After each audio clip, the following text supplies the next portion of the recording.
Mise en place par le gouvernement de Lionel Jospin en 2000, l'AME permet aux étrangers en situation irrégulière de se soigner gratuitement en France. Dans ce projet de loi, il y a eu toute une série de mesures très restrictives qui d'emblée y ont figuré.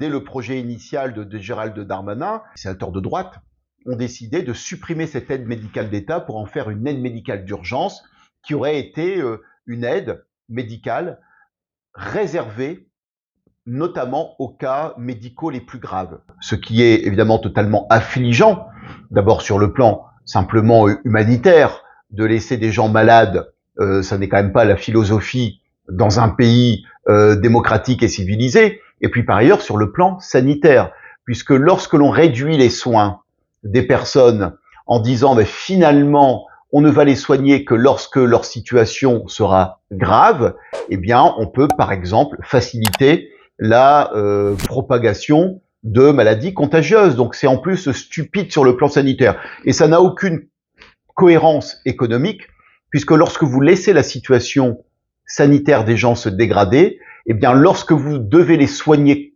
malgré tout, lorsque leur situation est devenue grave, eh bien il n'y a plus que des traitements extrêmement lourds et extrêmement onéreux. Donc sur le plan humanitaire, sur le plan sanitaire, sur le plan économique, cette mesure n'avait absolument aucun sens, et c'est là où l'on voit une dimension idéologique très marquée à l'extrême droite, consistant à dire, regardez, les personnes en situation irrégulière, eh bien, nous allons les maltraiter.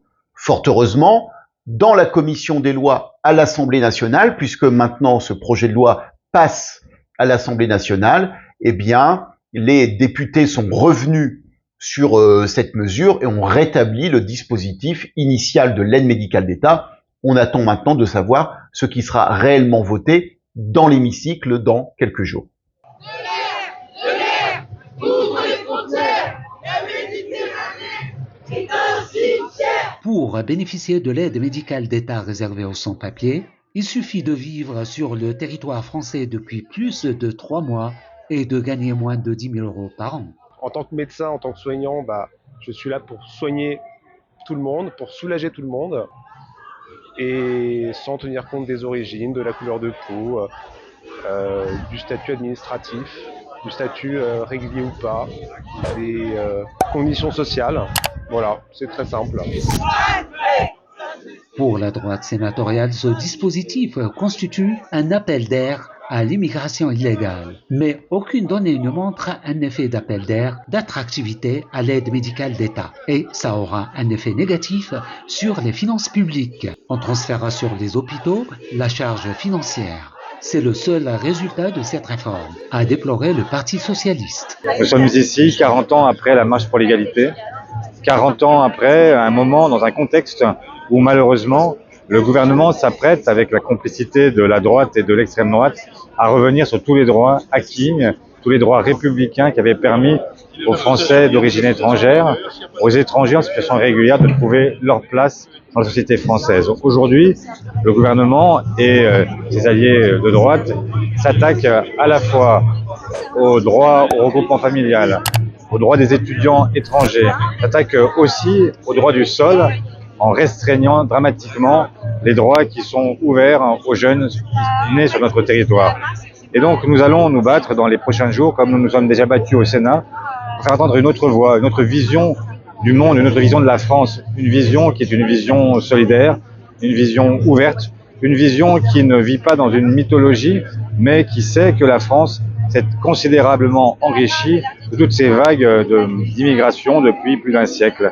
Et donc c'est ce que nous défendons aujourd'hui, loin de ce que peuvent aujourd'hui proposer les Zemmour, les Le Pen, les Ciotti, toutes celles et ceux qui ont un discours qui est un discours de stigmatisation, d'amalgame, qui cherchent en permanence à laisser penser que l'étranger est soit un profiteur, soit un terroriste en puissance. Et donc nous sommes là pour le rappeler et pour faire entendre une autre voix. Ce qu'ils font, ce qu'ils ont voulu faire au Sénat sur l'aide médicale d'État est à la fois un scandale évidemment sanitaire, un scandale éthique et un scandale budgétaire. Parce que la réalité, c'est que quand on prend des malades bien plus tard, à un moment où leur santé et même leur vie est menacée, leur prise en charge coûte beaucoup plus cher. Sur le plan épidémiologique, c'est une aberration.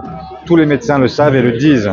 Il n'est pas très intelligent de ne pas comprendre que quand on a un virus qui circule, il vaut mieux le soigner plutôt que de laisser des gens contagieux continuer à errer dans nos villes et donc à prendre le risque d'une contagion plus grande encore. Donc pour toutes ces raisons-là, qui sont donc à la fois éthiques, sanitaires et budgétaires, l'évidence c'est qu'il faut maintenir l'aide médicale d'État. Je le rappelle, qui a déjà été restreinte par le gouvernement actuel.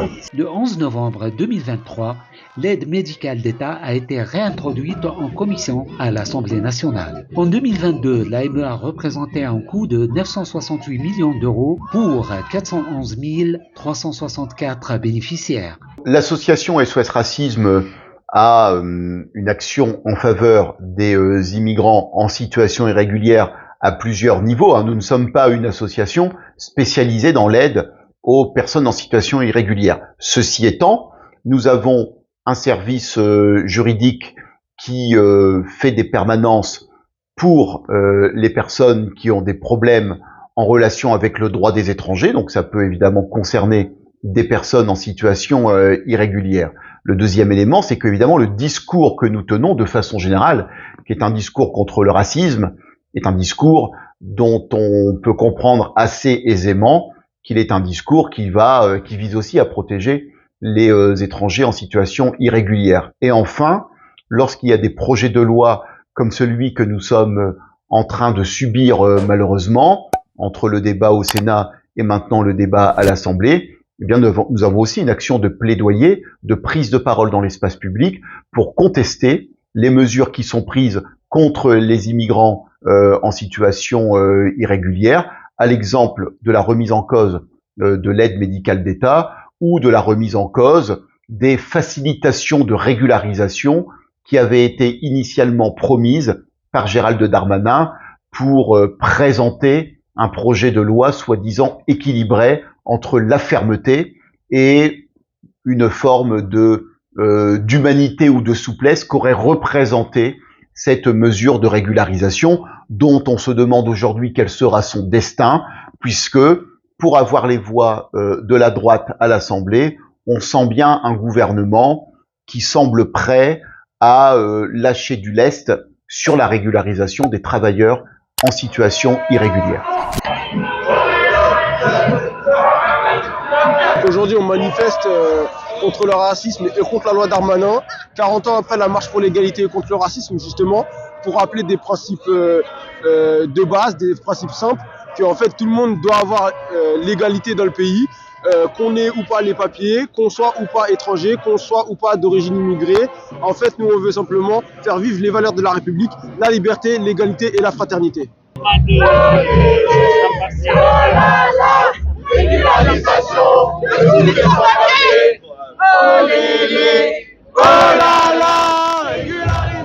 Alors aujourd'hui, on est ici pour le 40e anniversaire de la marche pour l'égalité et contre le racisme. En tant que jeune femme issue de l'immigration moi-même, c'était très important pour moi d'être présente aujourd'hui, car la France, c'est mon pays. Je suis née en France, issue d'une famille qui a immigré suite à la guerre d'Algérie. Pour moi, c'est très important de défendre le droit des étrangers. Aujourd'hui, on n'a pas besoin d'une nouvelle loi 89e, entre guillemets, d'un nouveau projet de loi sur l'immigration, mais plutôt d'une amélioration des conditions d'intégration des étrangers en France et d'un véritable accompagnement afin de les inclure dans la société. Aujourd'hui, il se passe des choses révoltantes avec ce PJL, notamment la suppression de l'AME qui a été votée à la majorité au Sénat. Et ce type de réformes ne vont absolument pas améliorer les conditions de vie des étrangers ni des Français. Aujourd'hui, on les traite comme si c'était de la racaille, que c'était... on les traite comme si c'était de la racaille, comme si c'était des voyous, alors que l'immigration, c'est aussi un des poumons de la France. Si on arrête l'immigration, la France se meurt. Régularisation de tous les sans-papiers. Ça se passe très bien, c'est une ambiance très déterminée, très festive. On voit que les jeunes se mobilisent contre ce projet de loi Darmanin et que 40 ans plus tard, après la marche pour l'égalité et contre le racisme, la jeunesse porte toujours le flambeau des combats pour l'égalité. De tous les sans-papiers, oh lélé, oh là là, régularisation de tous les sans-papiers, oh lélé, oh là là, régularisation de tous les sans-papiers, oh lélé, oh là là, régularisation. Mon prénom c'est Carole, mais je suis retraitée. Moi, il me semble que l'immigration devrait être organisée aujourd'hui. Quant à l'AME, je pense que c'est quelque chose qu'on ne peut pas remettre en cause parce que ça serait d'autant plus préjudiciable. Il y a des personnes qui peuvent arriver avec des pathologies qui peuvent être en plus transmissibles. Donc je pense que oui, on doit devoir soigner ces personnes. En revanche, on doit pouvoir encadrer l'AME de façon à ce qu'elle ne soit pas utilisée à des fins différentes.